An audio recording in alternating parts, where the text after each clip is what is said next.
Hello again, guys. Like I promised you, here's a follow-up video. As you can see, I got speakers now. And here's a note about the webcam. I previously had a different one.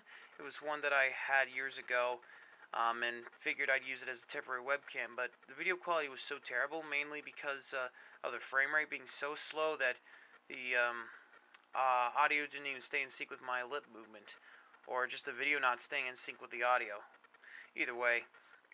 And so I was finally able to get my PS2 iToy to work as a webcam, because I did try before and had trouble because problem was they only had drivers for Windows XP, and obviously it just wouldn't work on Windows 7. So I was about ready to give up, but I tried again, and this time I was able to find a driver for Windows 7. And so that's really nice. And I mean, I think the great thing about these PS2 iToys is I guess they still make them, because on Amazon.com I was able to buy another one for really cheap, for about $10 total. And that's because I still wanted to have a PS2 iToy for my PS2 so we could play iToy Play on it. And so I think that's the best. I think that's the cheapest way you can get a high quality webcam, is just buy a PS2 iToy and download the driver. And here's a bit of a review on my speakers. What makes them great is that they are small enough that they fit this top shelf. And that's because, you know, when it came to choosing speakers, I wanted to find speakers that would fit this top shelf here rather than here, because obviously there would have been problems. Like, they'd have obstructed the screen, normal size ones that is, and also they probably would make it harder for me to put a racing wheel and a flight yoke here, because when it comes to racing and flying, I like to use a racing wheel and flight yoke in this case, because it just feels more real, like you're really there, instead of just using the keyboard. This flashy thing here is my wireless adapter. I previously had it behind the monitor, but I found that the signal was not as good, and so now that I have it open, the signal pretty much stays at full 5 bars all the time. And here's this nice wallpaper that I got from DeviantArt, and of course the artist said you can use it, and so that was great. Now, this is kind of a desktop theme I made up, and that's the nice thing about Windows 7 is you could create your own custom desktop themes pretty easily. Let me show you something here. We're going to go to Personalize and switch to the NVIDIA one, which I'm going to use, you know, when we're outside the holidays. So here we go. So this is my NVIDIA background now, complete with, you know, a translucent green taskbar in Windows, because NVIDIA's green after all, and so having a green taskbar and green windows really adds to it. Now we're going to go back to the Clandid Christmas one. Clan is a great show, by the way. A great anime show, by the way. You should check it out. Okay, closing out of that. Okay, guys, I want to show you this really nice screensaver that I downloaded for free. And it's by 3Planesoft. Although most of their screensavers aren't free, but this one is, considering that it's from NVIDIA. I guess licensed by NVIDIA, that is.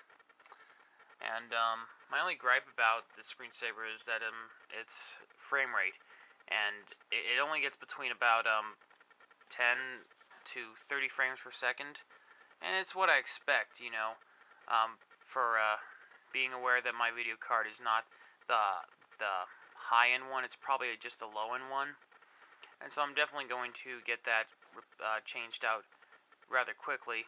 And even the Flight Simulator X game, you know, performed terribly on there. Only marginally better than on the family computer, because when I tried Flight Simulator X for the first time on our family computer, it played terribly. Not everything was loaded up, and this time, you know, more stuff's loaded up, and but it's still very slow until you know, get up high in the altitude, and everything is much smoother. So that's my only gripe about this computer, but it's what I expect, and I'm gonna get a better card when I have the money for it. And another thing I almost forgot to show you was the mouse here. This mouse I've learned the DPI button is actually a like a mode button. It gives you different modes of mouse sensitivity. So there's no way I can show you, but basically there's 3 levels. When the LED's off, the mouse is more like a normal mouse. On the second level, the mouse sensitivity is increased, so the mouse moves faster as you move this mouse. And then brighter on its highest sensitivity, the mouse moves very quickly when you don't move this mouse very much. And these 2 side buttons here, basically they're like the buttons on the web browser. Like there's a forward and back. So basically, I think this is what'll go forward, and this is what goes back. And that's all I gotta say at this point. Now, I previously put in the gaming keyboard, but I found the gaming keyboard only to have the key labeling to be just painted on, and I do not like that at all. I don't think nobody does, because it just wears out so quickly. And so I went back to my Microsoft ergonomic keyboard. That's what I call it, and let me know if there's a better name for it. And with these keys, I don't think you can see it through the camera. You can see that they're protected in some way, like they're really really strong stickers, or just laminated. And so what I'm going to do is, once this keyboard wears out, and it should be well after, a year after owning this computer, I'm definitely going to try and, laminate my gaming keyboard by just painting a glossy clear coat over the keys, and that should do a pretty good job. And so that's a bit unfortunate. I mean, I've looked up Asa too, and Asa they make PC cases, and so it's such a shame that they make such a terrible keyboard. So that's a bit of a bummer, but at least I have this. I'm thankful that I have this keyboard that nobody else is using. I think my dad was going to use this, but it's like he changed his mind, and my mom told me I could have it, so nice gift there. I almost forgot to mention that there is one problem with these speakers, and it's just they don't have any bass built in. So the speakers sound kind of flat when you listen to them. Like if you listen to music that'll have a little bit of considerate bass, it just sounds terrible. So what I did was, instead of returning these speakers and just go through a process of looking up some more, especially the process of trying to return them, I don't like to do that process. What I did was, I just so happened to have a subwoofer, and just decided to hook it up.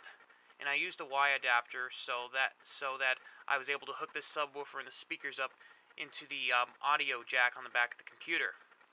Now, the subwoofer itself isn't that great too. I mean, it doesn't have that theater quality bass. It just has bass that's different. It doesn't sound as thrilling, but it still does the job of adding bass to the whole sound spectrum, and just make it sound really amazing, especially when you're listening to music. And the fact that what I do like about it is, it's powered, so you can adjust it as much as you want. The volume really adds to it, and the bass is what adds to it too. So I like to fiddle with these 2 knobs here. And this volume knob, you're wondering why the subwoofer would have that. Well, it's because that this subwoofer has a bunch of connections in the back, so you could actually hook speakers to it, and you'd have a home theater system that way.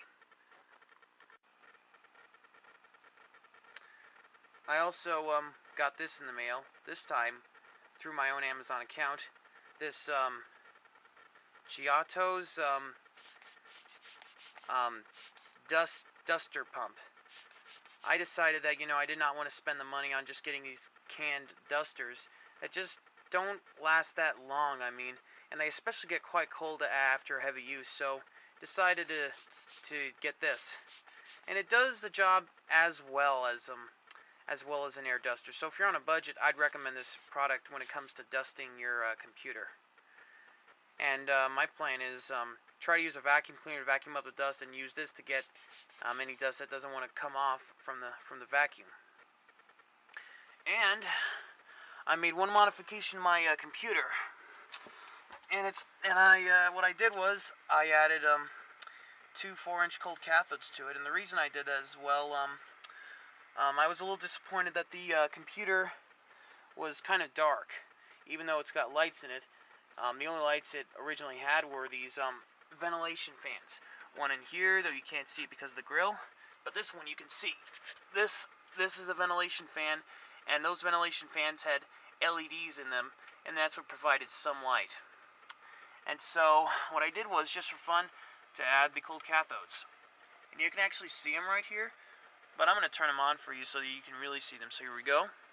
Nice thing about this cold cathode kit is that it has a switch, and you put it into your PCI or expansion slot, so that way you could turn them on anytime, turn them on and off, so you could turn them on and off anytime you want to. Nice convenience too. So here we go. This is like what it is before and after. That's another problem I notice, is there seems to be a bit of delay. One of them turns on, the other one turns on in a second or two. But I'm not going to call that to be a problem yet. So we'll just have to see if there's going to be any problems with these cold cathode kits, but no problems so far. And as you can see, there's more light in the PC case now. So it's really awesome. It's a really awesome PC case now, with all the lights that are in it. And another thing that was ironic too is, when I bought this computer, I saw the pictures, and it looked like there was more light. So I guess it did have a cold cathode in it, but I guess the specifications, if they're not specific from the pictures, they can be different. And cold cathode kits, they're great for adding light and great for the price. I only paid about, I think it was another $10 total that I paid for my cold cathode kit. It's been quite a while, so I really don't know. And I think that's pretty much it for my follow-up.